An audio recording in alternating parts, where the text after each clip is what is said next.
In a world already on edge, 2025 has become a year of both rising tensions and strategic realignments. From renewed confrontation in Eastern Europe to shifting alliances in South America and the Middle East, the global order is under pressure. But it's not just about war, it's about transformation. New laws, new alliances, and old rivalries are colliding in unexpected ways.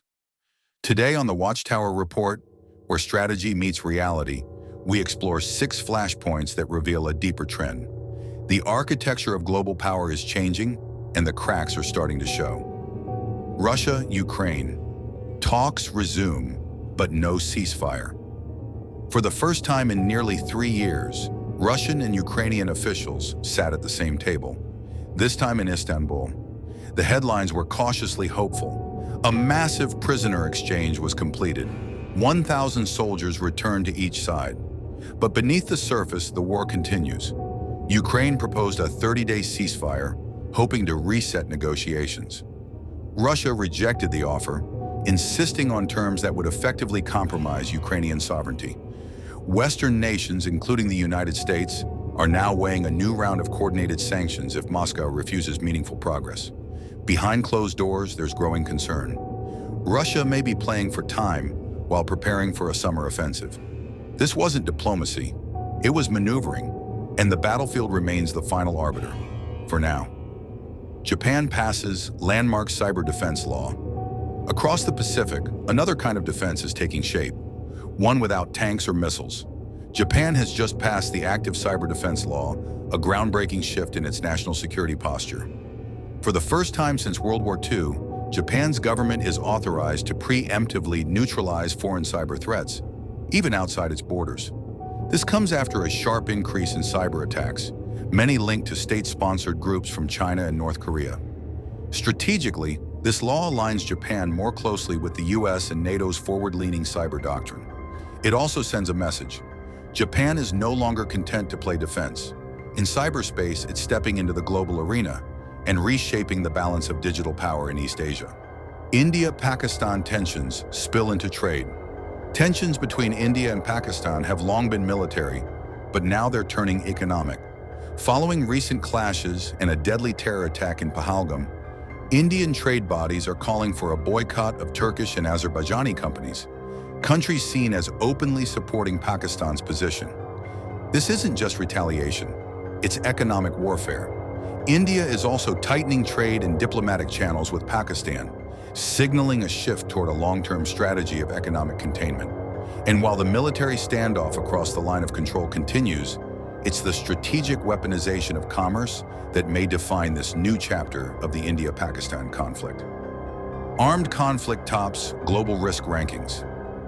According to the World Economic Forum's Global Risk Report 2025, armed conflict between states has overtaken all other threats, including climate change and economic collapse, as the most immediate global concern.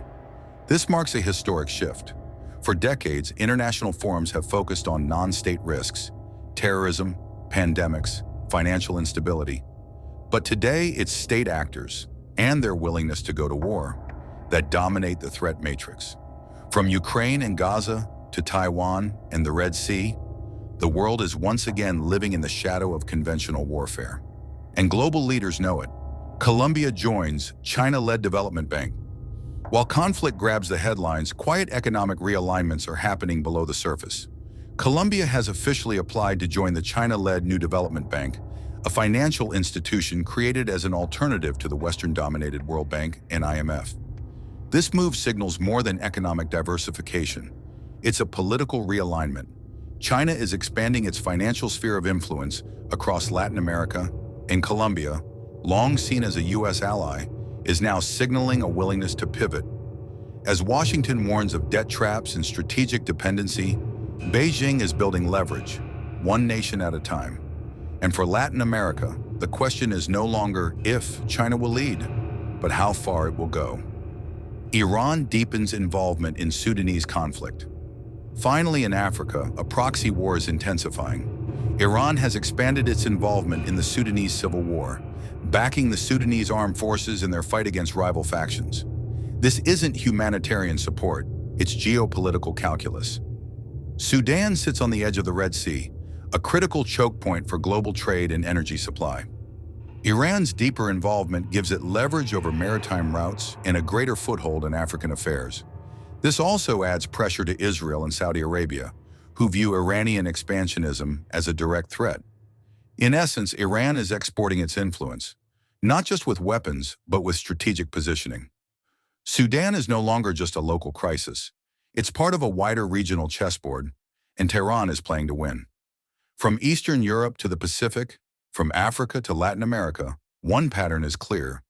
2025 is not just a year of conflict, it's a year of realignment.